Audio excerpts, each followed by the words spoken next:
Mortal Kombat Conquest came out after 2 live-action Mortal Kombat films. With those films, the franchise was right at the center of pop culture, and if we talk strictly business, Threshold Entertainment wanted to cash in on the hype. Larry Kasanoff, the executive producer and founder of Threshold, did a phenomenal job in pushing Mortal Kombat beyond the arcades and into film and TV. Even when the co-creator, Ed Boon, said on record, when the movie was being discussed, "I remember not taking it seriously at first," Larry, my man, was convinced it was gonna blow up. And it did in the most spectacular way. The games were everywhere, and the 1995 film was a huge success, and that's how Mortal Kombat Conquest finally happened. The live-action fantasy martial arts series aired in the fall of 1998 and ran for 1 season with 22 episodes. The series focused on the great Kung Lao. It explored his path as the first Earthrealm fighter to win the Mortal Kombat, and it was a hell of a story, and one we wanted to share with you today.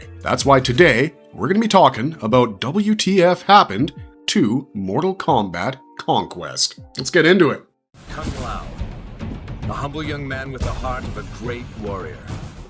What was Mortal Kombat Conquest? Before we go ahead with Conquest, for those who just tuned in while scrolling TikTok, let me give you a brief idea about Mortal Kombat. So way back when Earth was still replete with resources, Shao Kahn set his sights on it and wanted everything that the Earth had to offer. Shao Kahn was the emperor of Outworld, and like every tyrant emperor, he was greedy for one more realm. So in order to keep Earthrealm out of Kahn's filthy hands, Mortal Kombat was created. A tournament where Earthrealm would fight the Outworld, and the fate of the planet depended on who won the tournament. The first episode of the series, Warrior Eternal, does a shockingly good job of establishing the characters. Kung Lao defeated Bruce Locke's Shang Tsung, Shao Kahn's sorcerer, in the first 10 minutes, and with Kung Lao's victory, Earthrealm was a safe place once again. However, the war was far from over. Defeated at the hands of Kung Lao, Shang Tsung was humiliated, and one would think he would just disappear, but Shang Tsung's not the kind of guy to just give up. Taking the defeat in stride, Shang Tsung went on to become an important villain who was stuck between craving revenge against Kung Lao and his own ambition to overthrow Shao Kahn, the Emperor of Outworld, and claim his throne for himself. We also learn a bit about Shang Tsung's backstory when Master Cho appeared and revealed that Shang once trained to fight for the Earthrealm, but he was then seduced by power and soul magic by Shao Kahn and betrayed that path. Raiden, the god of thunder and the wise protector of Earthrealm, played by Jeffrey Meek, listed the threats of Outworld to Kung Lao after his win over Shang Tsung. He cautioned Lao that the Mortal Kombat champions don't get peace, what they actually get is responsibility and people who just want them to drop dead. He also told Kung Lao that he had to train the next generation of warriors for Earthrealm, and that would become the essence of the series. Jeffrey's version of Raiden was sarcastic, which was closer to Christopher Lambert's version from the 1995 film. He guided Kung Lao, mocked him more often than needed, and acted like he already knew what was in store for poor Lao, which was almost never good. Jeffrey Meek also played Shao Kahn, which was an interesting choice. As Raiden, he was witty and playful, but as Kahn, we see him cruel and drunk on power. That's dramatic to say the least, because while Earthrealm's protector and Outworld's emperor shared a face, they still stood on opposite sides.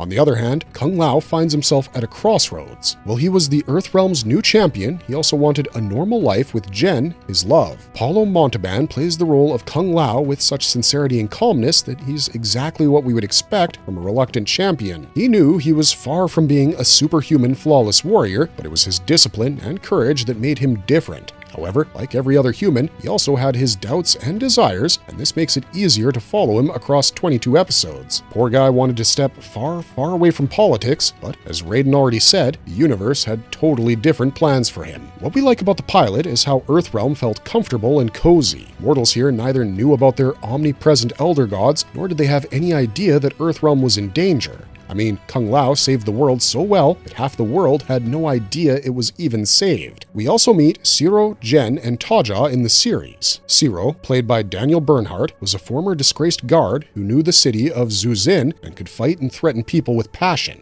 Taja, played by Kristana Loken, began as a thief and was street smart. Taja and her group even tried to rob Ciro and Jen, so you see, these people certainly didn't start off as best friends. Later, Scorpion is introduced to the series through a literal scorpion. Here, the scorpion is a spirit or power filled with rage that could attach itself to a host. Shang Tsung unleashed that soul into a guard named Takeda, and it instantly connected itself to that identity. Also consistent with the first film, we still see Scorpion's famous spear emerging from his palm, so, not much has changed. As the series progressed, we also got to see the Lin Kuei and Sub-Zero. Noob Saibot appeared in later episodes here and there, as he was a former servant of Shao Kahn who was locked away after his defeat in the tournament. Vorpax is introduced as Shang Tsung's associate in the mines, but was never loyal to anyone except herself. She lied, plotted, and changed alliances as she saw fit, but Tracy Douglas gave Vorpax enough charm to make her work as a character. Played by Adani Meropis, Quan Chi was another major win if you ask us. He appeared in episode 9, and man, he ruled. Adani Meropis gave the character a very theatrical villain feel, but his menace remained the same. The follow-up episode, Unholy Alliance, was even better because Quan Chi and Shang Tsung teamed up to take down Kung Lao. Shang agreed to teach Quan Chi how to steal souls, as Shang needed to use stolen souls to revive the Dragon King's army. This team-up lined up nicely with their reputation as schemers who may work together only as long as it served their purposes.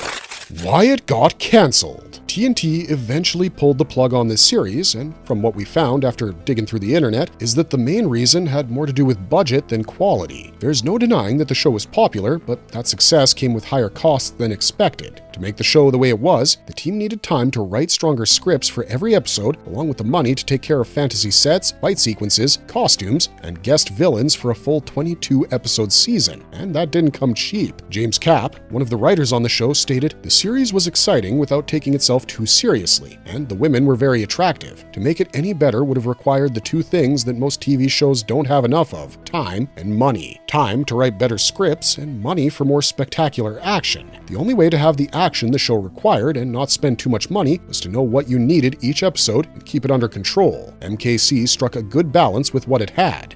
That's a fair take, and while the first season worked out pretty well, when it was time for the second, TNT decided to throw in the towel, citing high production costs. Cap would go on to say, "We wanted to come up with a cool season finale. We had every intention of returning and bringing back most of the characters, though we hadn't worked out how that would happen. I remember that we were going to have Omegas involved in some sort of resurrection. When the series was cancelled, we never had the chance. So yes, it's a terrible series finale." However, the cancellation heartbreak wasn't announced right away. There were rumors of a second season floating around, which made it all the more painful. Season 1 ended with a cliffhanger, which was supposed to find a resolution in the next season, and it would have all tied back into the Mortal Kombat timeline. However, that never got to see the light of day. And let's be honest, the biggest problem for a canon purist was the show's timeline. The series wanted to use fan-favorite characters, which we respect, but it also took place some 500 years before Liu Kang's Mortal Kombat tournament. So when an episode brought in Noob Saibot and several other game characters, they really didn't fit into the timeline. Plus, for viewers unfamiliar with the game's lore, it hardly made any difference. For lore nerds like us, though, it was a little too much. However, we still wouldn't call that the main reason it ended. The cliffhanger that still hurts. Since the show reused old assets and bits from the original two movies, we fully expected the finale to play it safe. In the finale, Shao Kahn decides that he's had enough and wants to kill enemies, traitors, and possibly everyone that stood in his way. He was prepared to cross into Earthrealm, but was confronted by Raiden at a portal between realms. They get into a fight, and Raiden even used a hammer, which is strange because that's more of Shao Kahn's thing. However, later, we learned that the fight was a delay tactic, and Shao Kahn had a bigger plan.